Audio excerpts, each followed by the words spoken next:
We're here for episode 2 of the AI for SMB show. How's it going, JD? It's going well, man. How's it going with you? Going great, man. Every week gets more exciting in the AI space. So today There's we're going always to... something going on. What's that? There's always something There's going on. always something, and it's super fun and exciting. But let's talk today about what kind of really got me into going deep on AI, and is still just such a powerful concept on the user side of AI that most people still aren't aware of. I talk to smart business owners and regular people every day, and almost all of them do not know about this. And it's just so easy to do once you understand it. And so I'm excited to discuss it, which is custom GPTs and how powerful they can be. So the quick overview is most people have probably just used plain ChatGPT, right? You log in to chatgpt.com, there's a little chatbot and you ask it questions, right? Yeah, it's cool, but it's not anything earth shattering. And I think that's where a lot of people have been. They've used it, found it a little cool, forget about it, and then really haven't looked at it again, right? And they're missing the power of ChatGPT by 100x by having not played with custom GPTs. And so just a quick overview, what is a custom GPT? Well, regular ChatGPT, of course, they have the LLM, the large language model, has read the internet. So it kind of knows a lot of things, everything really that's on the internet, but it has no context for you or what you want, right? Zero context. But what a custom GPT does is it allows you to give a specific GPT hyper-specific context for what you want, the way you want it, the style you want it, in order. It can actually go through a flow the way you want it. And what that does is that changes the output from, valuable but generic information to insanely valuable hyper-specific information. And obviously that may not sound like anything super valuable to people just at a high level, but one of the things we can talk about is some use cases for this to explain why it's so important. So give me your thoughts a little bit on the power of custom GPTs, JD. Yeah, for me, the power of custom GPTs is not only in putting like your own prompt in, but there's also the ability to expand on that. So when you talk about style in a prompt, you can talk about style of writing, you can talk about style of delivery, who your audience is, and the GPT will kind of try and relate information in that way. But you can also add personalization. Let's say you wanted to go out to your database and pull information from your database about a customer to make it personalized to them. You could do things like that. You can even use it for like lead generation. So you can ask people for information about them. So you could call them back and put it in your CRM. So you can actually, even using a custom GPT, you can connect to different data sources, whether it's a PDF or an API or even like a CSV. Yeah. Which is pretty crazy. Yeah. I mean, you just got really deep into the weeds of what is really just at the very beginning stages right now of incorporating things like APIs, which what that means is going to the entire other source of information. Obvious is just use case is just another website. So now the chatbot can pull information from a different website that's live and give it to your clients right there. And that's where this is all going to go, is really deep into functions and tools and other things that you can connect to it.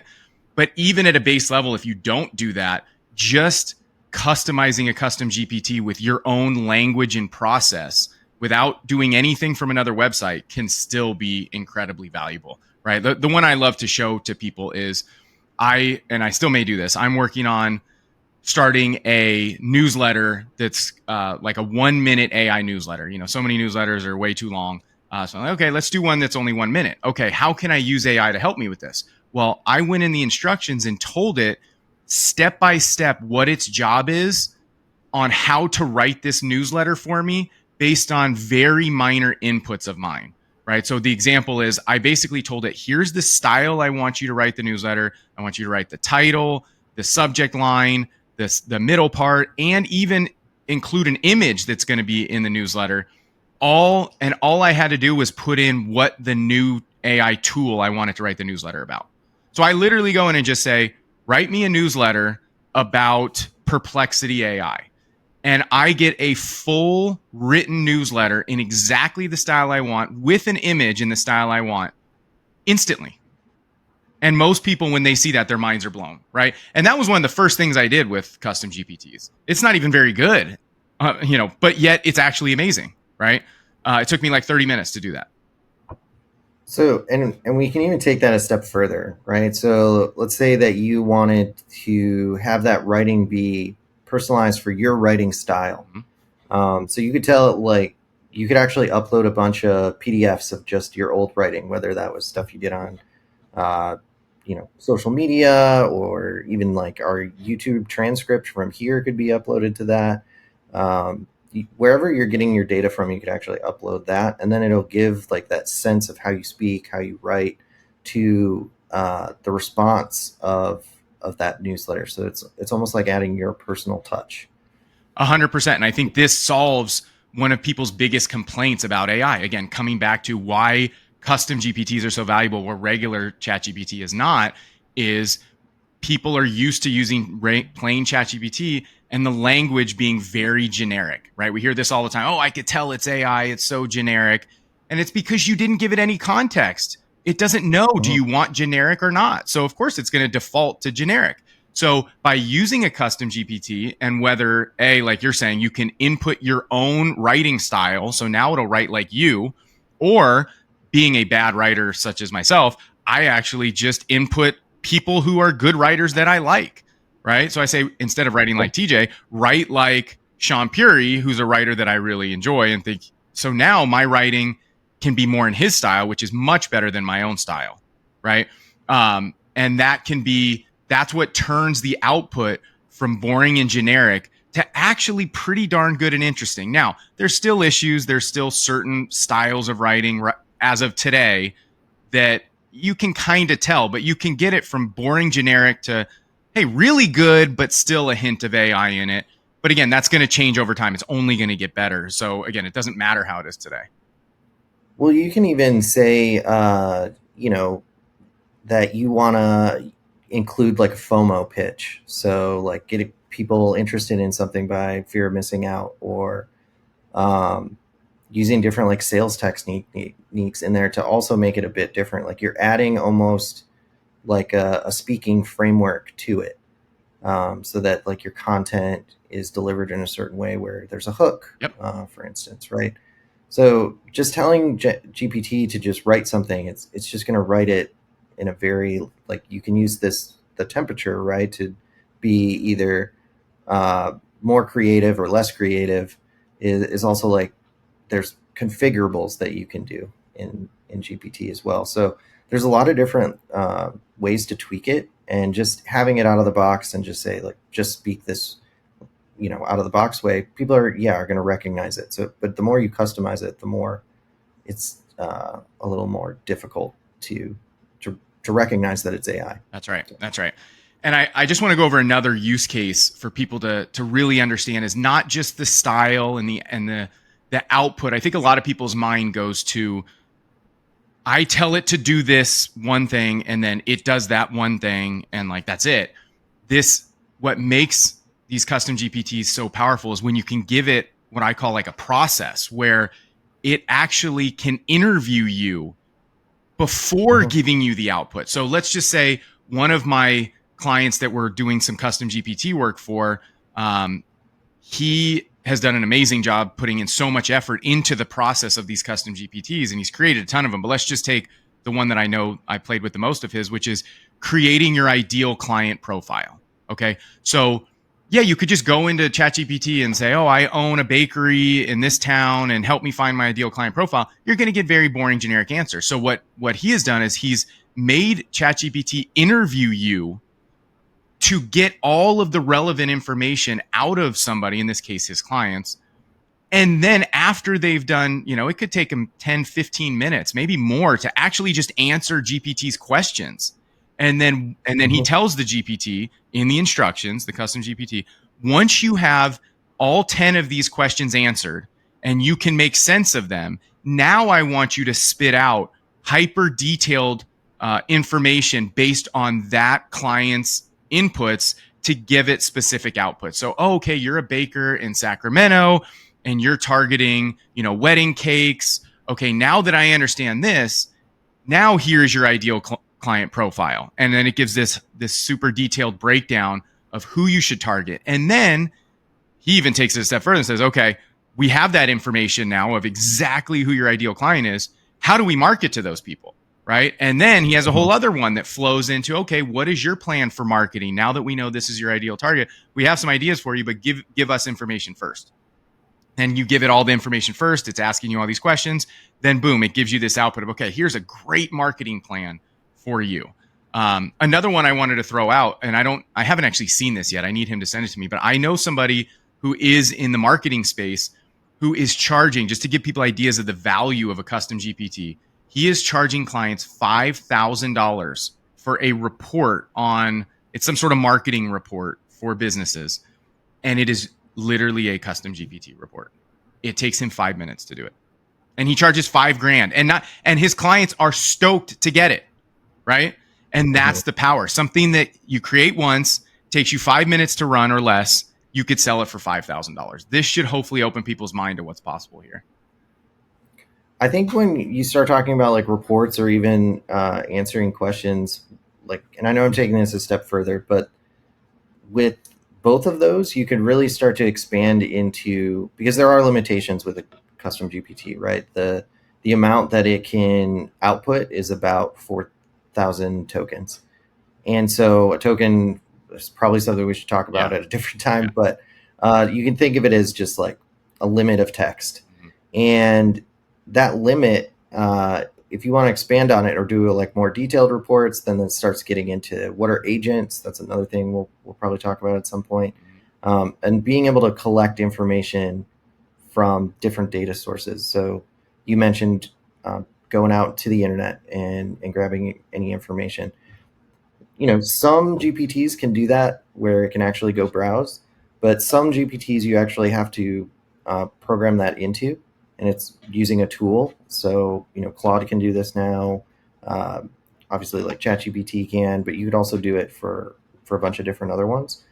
And what that allows you to do is get more relevant information or like new information. If you're trying to do this market analysis, maybe they were in the news recently and there's a blog article that you want to go and call it scraping, but pull that information into the GPT and then make references to where you got that information. Yeah, totally.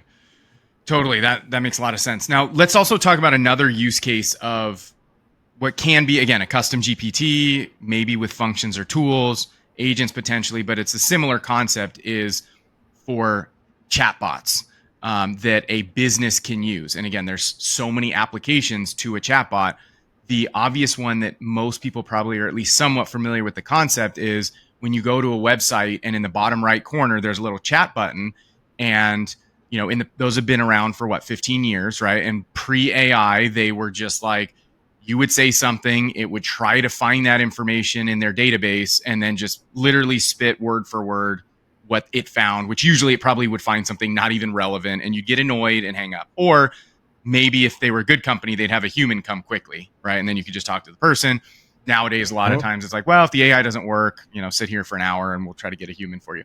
So, but what AI has changed is these chatbots now can speak in normal, plain human English and give answers directly on whatever your business's information is, because you can train it in the custom part of the GPT with that business's information. So I want to call something out because you specifically said English. It doesn't have to be That's English, right? GPTs have 40 different languages. That's right. So you could even have it where it's speaking in English and then the user starts speaking in Spanish and it starts relaying information in Spanish. So not only could you target, like add personalization to it, but you could also have it trained in English and then speak Spanish at the same time, which is pretty powerful. That is very powerful. Yeah, absolutely. The ability, that's one of the key takeaways with AI, especially for businesses, for business owners, is just always know that whether it's voice or text in this case, obviously it doesn't do every single language, but all of the major languages AI can do. You almost should just assume that there's no language barrier anymore. And this is where we're going to get to. I mean, this is when you really look forward a couple years from now, which is going to change everything, not to sidetrack, but I mean, it's going to erase the problem of hiring people, overseas who speak other languages, and what a problem that can be. That creates a lot of friction in business.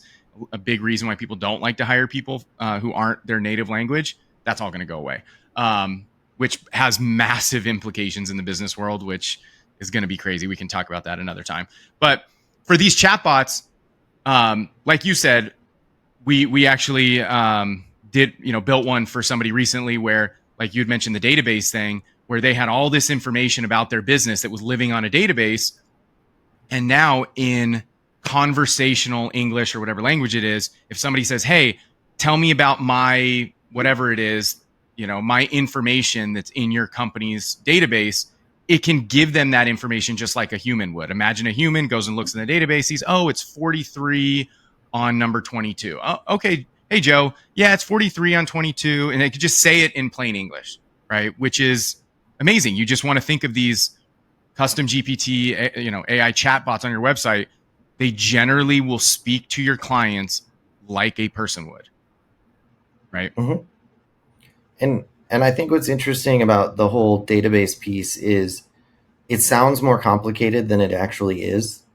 The idea of working with tools is you're giving the GPT to build your own tool a specification. And if you're familiar with APIs, there's the Open API specification, and all that does is tell the GPT this is how you interface with the API and how to actually send or receive information. So when we think about a database, with AI, you could upload a PDF or a CSV and have it grab information from that using like a retrieval process, or you could have it connect directly to an API, and maybe your database is massive, right? And you're not able to upload a file that big to the GPT.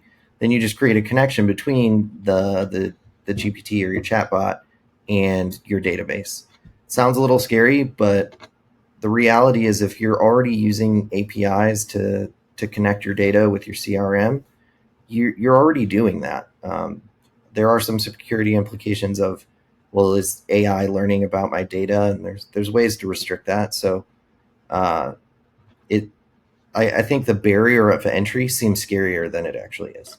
Absolutely. And I think that's true with a lot of AI pieces, right? It sounds really complicated and scary, but that's the killer app of AI, is that everything is in natural language, or most things. So it's much easier to learn than the traditional path of build software, leverage databases and APIs.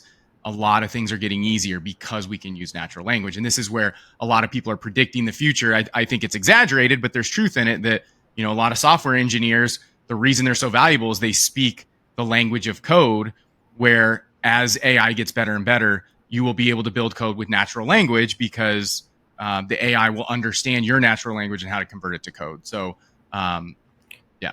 Yeah, I mean, so right now, like a business owner could say, because people can use OpenAI to actually build these connectors as well. Like maybe you don't know what OpenAPI is. Just go to GPT and say, write me an OpenAPI specification that allows me to send and receive an email or connect to this API. Copy and paste the command for the API in there, and it'll actually build the specification for you. So you don't necessarily need to know how to build that specification. You just need to know that specification is needed, and then ask the GPT for help on how to build it. Well, so I love this point. I think we need to go over this because I just talked to somebody last week about this exact concept who was asking me, I don't know anything about AI, but I want to learn. And he was like, I want to pick your brain about it. And it's like, okay, I want to help. But at the same time, before you need me to help, the first thing you should do, even about how to learn how to use AI, is ask AI, right? So it sounds very weird and meta, but just, hey, you want to learn how to do something? Go ask ChatGPT. How do I, even ask it, say, I heard this guy TJ talk about custom GPTs. Can you tell me what he's talking about or how I can use this? And it'll tell you. And then you can say, well, like, help me do it. And it'll tell you step by step. Some things AI can actually like do for you. I mean, that's part of the power of custom GPTs. Actually, if you're paying ChatGPT, you have to pay them their $20 to create your own. They literally, like, the first page you get to when you click start custom GPT is, it says, what do you want this custom GPT to be? And you just tell it in natural language, and then it converts it for you. Now, it's usually not that good when you do it that way, but it's still like is a great introduction. Just tell it in English, plain natural language, what you want, and it will create it for you. And this is just, again, it feels very meta of like, I'm going to go ask this thing how to use the thing, but it works. That's what it does. And it might not be perfect the first time, and Mm-hmm. prompt engineering can be tricky, and like, yeah, you have to learn how to use it. But I mean, if you look at like the history of a lot of software, you think about a spreadsheet, right? In the beginning, it was like a very, very unique skill of making sure you understood how to do all these different kind of crazy functions and things like that. And that's still true when you really get deep in the weeds on it. But to do probably 80% of what you want to do with a GPT or even a spreadsheet, like most people know how to do. There's just like that fear or anxiety of, well, I don't know how to do it. Just try it. It one of the good things about it is it's forgiving, right? Like Yeah. if you make a mistake, it'll tell you made a mistake and give you a suggestion of how to fix the mistake you made. So true. Yeah, Um, you don't have to be embarrassed to be stupid. Like, who cares? The ChatGPT does. It's a robot. It doesn't know who you are. So it's great. It's a great place to be stupid, or stupid in a positive way. If I am dumb about AI, I want to learn, right? And just to right. clarify for everybody, I am 100%. If there was a number higher, I would be it non-technical. I do not know how to do anything building software, building things. These APIs JD's talking about, I do not know how to use them. And I have figured this out, right? So it is completely doable if you go into it with a mindset of, I want to learn. Either you may not have a person like JD, but anybody can reach out to me. But again, you don't need me because you have an AI system to ask. Yeah, I think a lot of it is, and I like the API specification thing, right? Like it's just an obscure programming thing. Like I know about it because I have to use it for documentation. But once you know that it exists and you start asking like the GPT about it, it's pretty easy to understand. So. Yeah, totally. And I'm getting better. I will say I am getting better at understanding this stuff. While I'm not actually doing it very much, I am understanding things more than I did, of course, 6 months ago. Because once you get into it, you just learn more and more, right? And also you find out about the Dunning-Kruger effect, which is something that most people don't know or understand. But like, the smarter you get, the dumber you feel, right? Because right now, your average person doesn't know anything about AI. They don't know it exists. They don't feel dumb about it, right? It's out of sight, out of mind. Once you start digging in, you start to see how much is out there, and it makes you feel dumber, but you just have to get over that and know that you're growing and getting smarter. You're just also seeing more that you don't know, and that actually is a good thing, and to not be dejected by that. So one other thing I wanted us to go over on the custom GPT front is how people can leverage it, whether for business, say in their own business, like, hey, for my employees, or B, in a really interesting way that I'm working with, including this guy I already mentioned, who's a business coach, is the ability to, we already mentioned, upload files, PDFs, transcripts into the instructions of a custom GPT. But I wanted to throw out the use case that I found that is so insanely valuable is for people who are business coaches, or actually really any sort of coach where you have training material. Whether you've done video courses or you have online courses. And the reason is what you can do is you can just upload your course's material into the custom GPT. And now your user can essentially interact with you/your course and get custom output, right? So if you think about what is a coach, your traditional business coach or online coach, oh, go watch my 6 hours of courses. And then we have this written material that takes 6 hours to read, and then now you're way smarter and you can go off and do whatever it is you're going to do. Well, to that user, great, you just made them smart, but you haven't helped them actually like take any steps, right? It's just now they're on their own. They have this knowledge in their head, now they have to take action.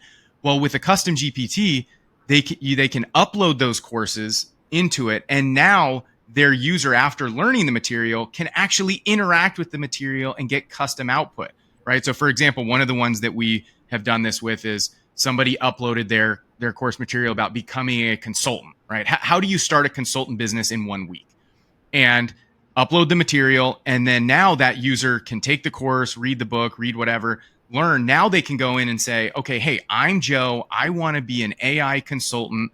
I want to help small businesses, integrate AI. I live in this city. My goal is to make this much money, whatever, all their information. And then it will spit out a specific personalized output on how they can become a consultant. And in this case, it actually gave them the email sequence, literally all emails written for them.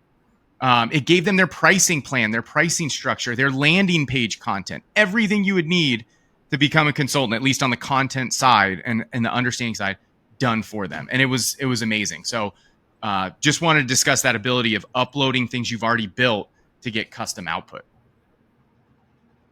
Yeah, I mean, in theory, right, we could take the transcript from this podcast, put it on our site, and people could interact with a chatbot on the site, right? That's one of the benefits of the custom GPTs is it doesn't necessarily have to be in ChatGPT or Claude, like on their website. You can actually take it and embed it on your website, or build your own community, use a community tool to then like expose that. So all your content's behind like a paywall, so that your customers are paying for that information, things like that.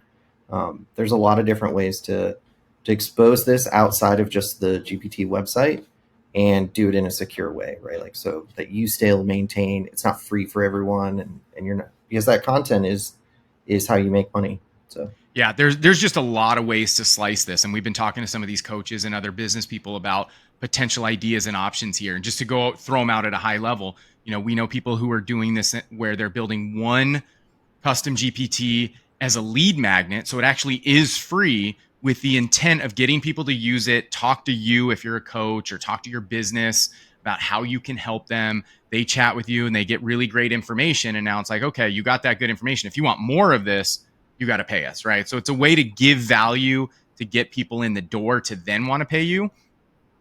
There's the idea of, okay, I have this custom GPT, that is, the output is so valuable, I'm just going to put this GPT behind a paywall and say, hey, if you want this amazing output, pay us $20 a month or $100 a month, or whatever you want, and then it's behind that paywall. Then your users get it.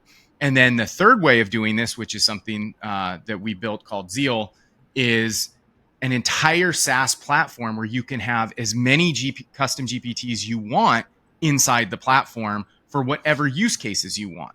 So for instance, if you're just a small business, it's like, okay, we have customer service GPTs, we have sales GPTs, we have marketing GPTs, we have operational GPTs, social media content GPTs. So you can have all of these things in there for your team to use for all the different things that they do in your business.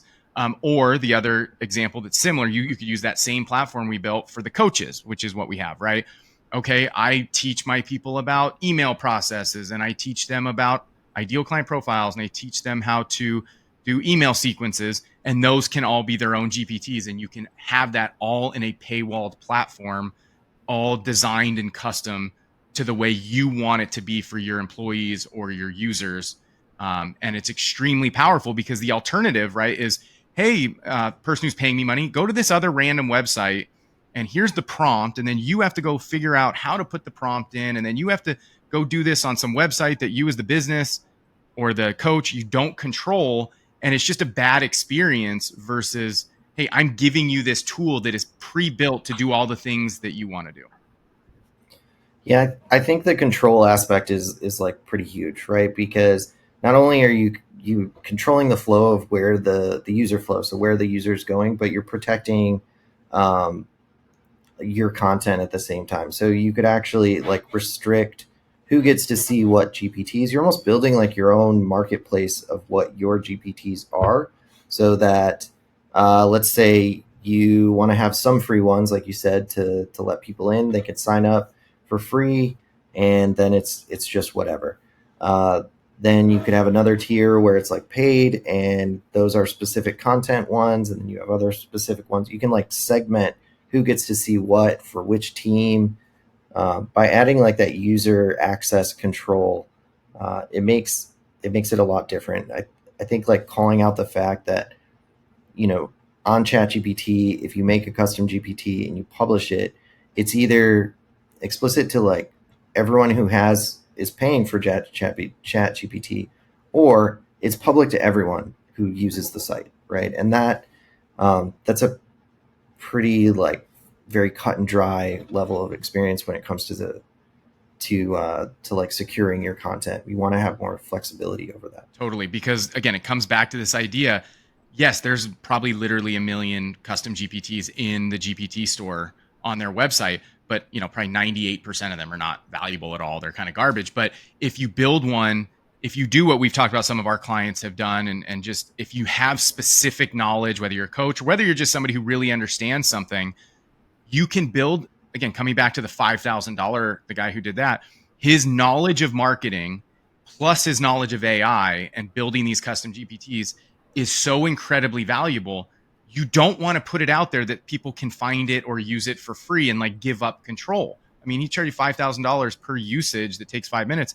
You want to have that and control that, right? You don't want to give that up. And so that's what makes these private softwares like Zeal so valuable for people like that.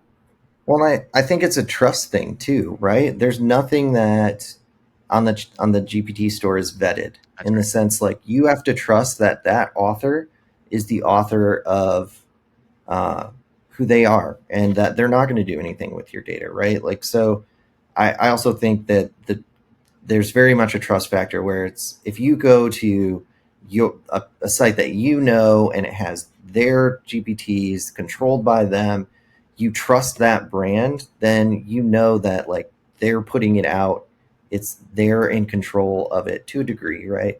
Because it's still AI, but it's not just out in the world. And there's a lot of spam out there, a lot of people that are going to try and collect data for other nefarious activities. So by adding security around it, by adding like that trust level, I think that's important for a small business's brand and their clout or their what they're known for. Well, it's that plus it's also that's totally true, and then also just ease of use, right? That's what one of the other things that makes Yeah. Zeal so unique is some of this stuff, even on ChatGPT's website, it can be overwhelming and confusing with all the choices that you have.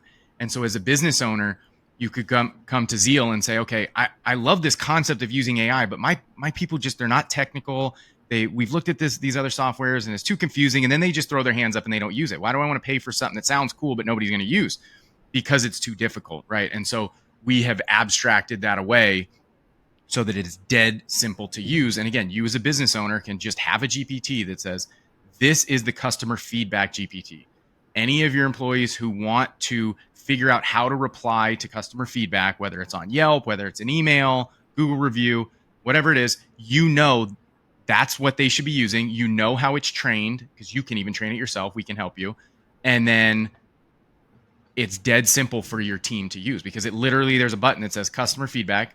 They click on it, and then they're in the bot ready to just talk to it. That's it. There's no complication. There's no model choice.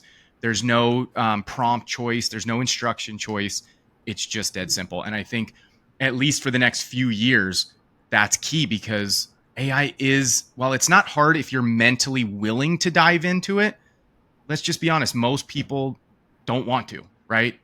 And so you want to make sure as a business or as a coach that those people who aren't interested in diving in can still get the value out of it, right? And that's what Zeal does. Yeah, I mean, simplicity is key, right? We have distractions that are happening all the time, and so how do I get this task done, and how do I get it done quickly? I think is incredibly important. Yeah. No, I think this is a great one, JD. Going over custom GPTs, it's my favorite thing. It's what got me into AI when I had a friend really dig in and show me what's possible here. And I think this is always my first recommendation when I meet people who want to learn about AI but don't really get it. Is pay $20, go to ChatGPT, go to build your own custom GPT, and just play with it and figure it out. Because literally in less than 30 minutes, I don't want to say you'll be an expert, but you'll get it and you'll know how to do it easily in 30 minutes. So if you want to impress all your friends, you want to be able to feel good about yourself that you're learning something new, you're learning the future and where this is all going, you can do it in 30 minutes. $20 in 30 minutes. You can figure this out. And then once you figure it out, your brain is going to just like be wide open to possibilities. It's going to start going a mile a minute. How could I use it for this? How could I use it for that? And then as you're figuring those things out, that's when you start to think potentially of how do I leverage this in my business? How do I build a business doing this? I mean, there are people who have built custom GPTs as businesses making, 5 figures a month, just as either a custom GPT or maybe a couple. Again, this guy's making 5,000 per use case or per click on it. And you can probably do that once you see how it works and can expand your brain to what's possible. And especially in your own niche, right? Hey, I'm a pest control business owner.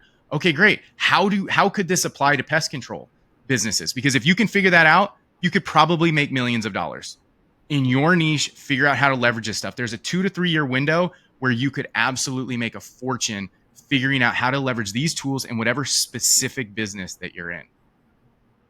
You could even ask ChatGPT, hey, here's my business, here's everything about it, and ask for a niche, and it'll take that information and try and give you something to think about, right? In my field, we call it rubber ducking, but it's basically like brainstorming. So rather than bouncing an idea off someone else, you're just bouncing it off an AI. I've done this a few times, and it gives, depending on, sometimes its ideas are a little not as good, but I would say overall, you will be very surprised at how good the ideas are. And there are people doing this now where they're like selling, whether it's a newsletter or, their website, like, oh, we can give you all these ideas of things you can build with AI. And a lot of those ideas, all they did is what JD just said. They go in AI and say, hey, give me ideas for things people could build with you, right? You meaning the AI. And then the AI will give 10 ideas, and then you can broadcast those 10 ideas like you're a genius and you just pulled them from ChatGPT.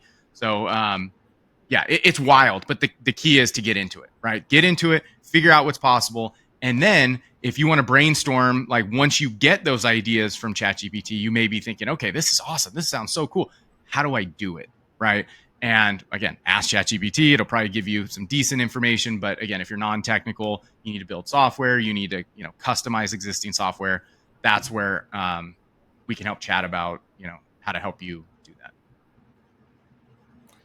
that. The last thing I would say is, and I kind of said it before, is like, if AI gets you 80% of the way there, like that is a win. Like, don't think about it. Don't try and overcomplicate it and be like, oh, I need this crazy level of customization and abstraction. Just start small, like start piecemealing it together and like see how far you can get it. Because in the end, like even 80% is going to, 5x your speed. So. Completely. And that is the right way to think about it. In a lot of cases, AI is not 100% done for you. It can be. There's certain things where it can do that. But overall, you wouldn't want to assume that. You want to assume that it's doing 70 to 90% of the work. But again, if you can go from 0 to 80 or 0 to 90 instantly, nearly instantly, that is a massive win over, hey, I'll just do it myself. Well, now that going from just the 0 to 80 could take you hours. And a lot of people think about things, starting at 0 can be so hard depending on what you're doing. Let's say content specifically. Starting at 0 is the worst part, right? I know for me, I would much rather edit something that's already exists than have to come up with the thing from 0 to make it exist. And I think that's true of a lot of people. So that ability to get you to 80 just means, hey, now you just need to be an editor, right? And I think editing is a lot easier than creation. Yeah. Awesome. Well, great one, JD. We'll chat again soon, and we'll do another one next week. Looking forward to it. Sounds good. All right. See you, everybody. See ya.